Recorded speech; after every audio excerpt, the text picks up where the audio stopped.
In the last chapter, we implemented stacks with arrays, because arrays are essentially the only thing we know right now that'll let us store different pieces of data all in the same place. Unfortunately, arrays have some limitations. As we kind of discovered when we went through the array implementation of a stack, arrays can run out of space, and in that case, we need to worry about resize them.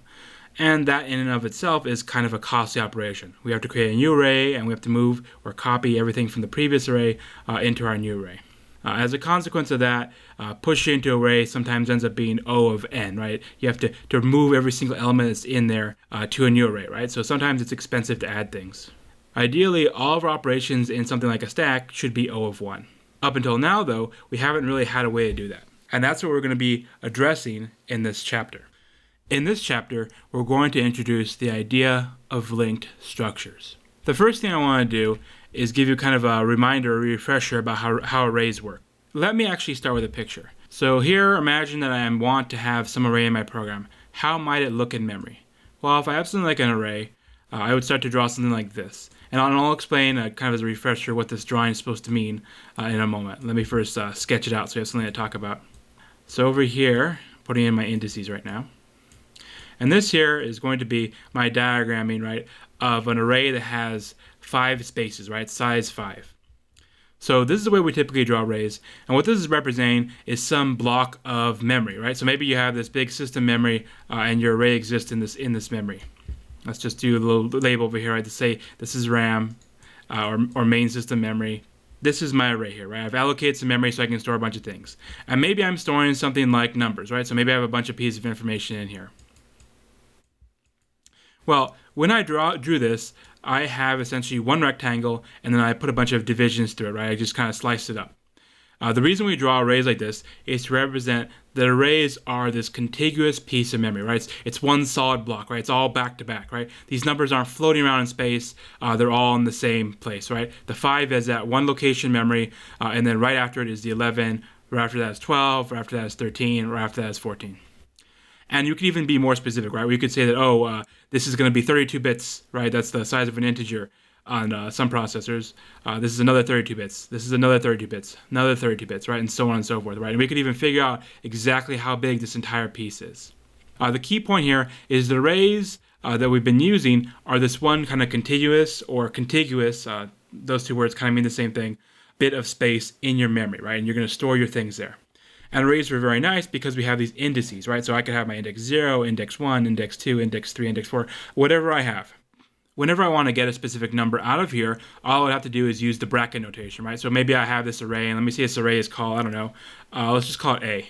If I wanted to get at the third element in there, all I would do is this, right? My source code, I would write A of 2, right? Gives me that third index. That's really easy, and it's also really fast. Because those numbers are essentially back-to-back in memory, our compiler, right, or our interpreter can exactly calculate where in memory A of 2 is located, right? It doesn't have to search around. It can just do some arithmetic and say, oh, it's the third element, therefore I need to skip those first 2 slots and then go to the third one. And that ends up being very simple mathematics to get to that memory location, which means it's very quick to access it. So that's one of the big benefits behind arrays, very quick access times. Unfortunately, arrays have a key limitation, and that is that we cannot easily expand them. So here, right, I've made an array in memory to hold 5 things, but I can't just add a 6th, right? I can't just add in another box, right? That doesn't work, right? I can't do that. Because the problem is, arrays are created at one time, right? It'll allocate memory for those 5 elements at one time. And then after then, anybody else is free to use the memory that comes after your array if it needs it to. That means you can't simply ask for another slot, right? There may be something already there. In which case, right, there's no way for us to easily calculate the address of where something is, right? We can't actually figure out where slot 5 is stored, right? Because we can't store it right after the 4. That means it has to be somewhere else, right? And that is just too complicated, right? We can't find it. So here, right, we said that, the way we resolve this is by resizing the array, right? Kind of making a new copy, moving everything over, and then using that new larger array. Like we said, though, that's going to be a slow operation. So what do? We need to fix this, right? This is not really going to work for us. How do we implement a stack, right, where everything is O of 1, right? That is our goal.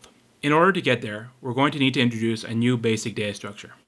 And that data structure is going to be linked structures. So here's an idea. Let's say I have a class, let's just call it A. And inside that class, it has a member variable also of type A. Well, what that would indicate is I have a class that references or links to another instance of itself, right? Every A object may know about another A object, right? It may be linked to another one. When I say link, what I really mean here is reference, right? An object would have a reference that tells you where another object of that same type is stored somewhere in memory.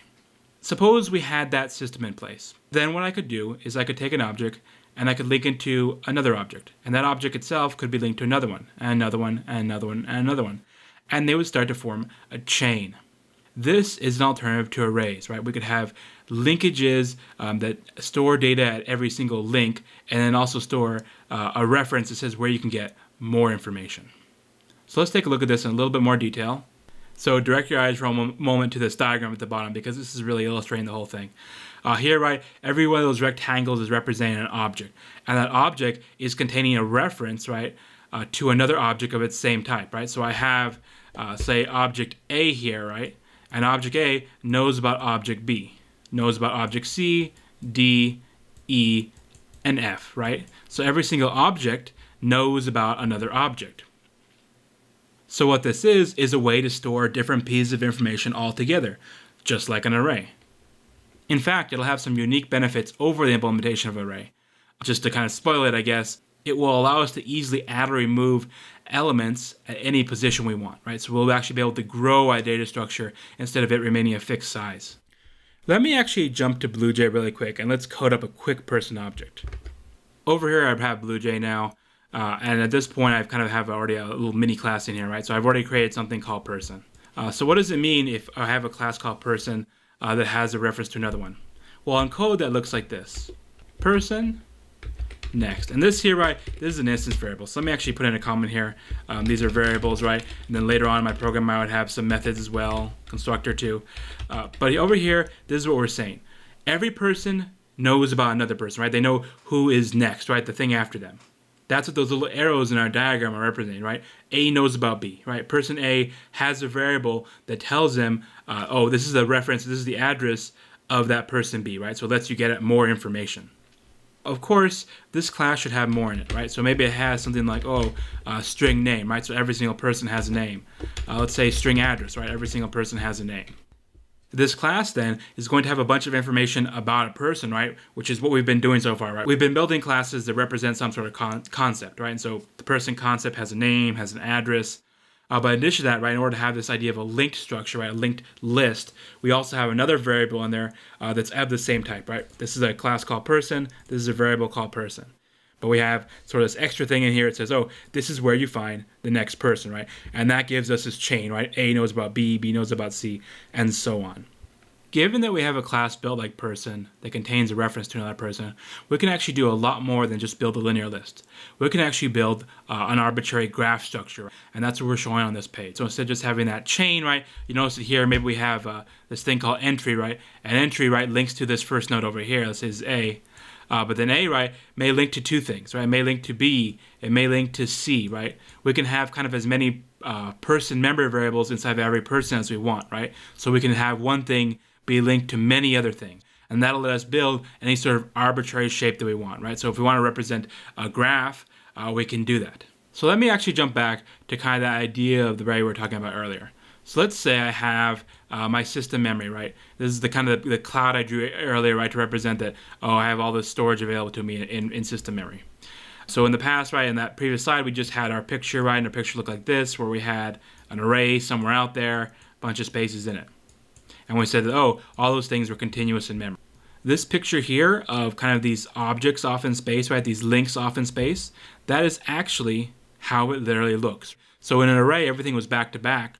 But in a link structure, we'll have, for example, one piece of information here in system memory, but then we'll also have another piece over here, or over here, right? We have pieces of memory, pieces of data anywhere in system memory, right? We're not limited to them being back to back. They can be wherever they want. And this is one of the huge advantages of using linked structures. So we said that, oh, we can't expand over here into the bottom of an array, right? Because maybe there's something else already used in memory.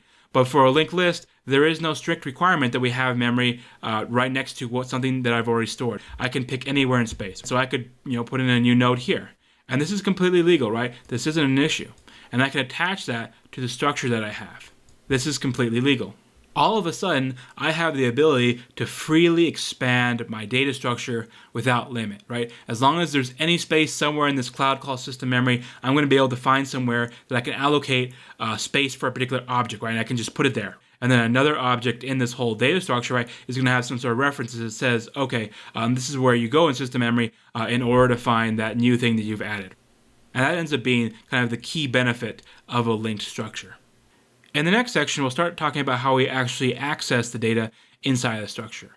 Unfortunately, it's not going to be as simple as just using brackets like we did with arrays. We have to do some actual work.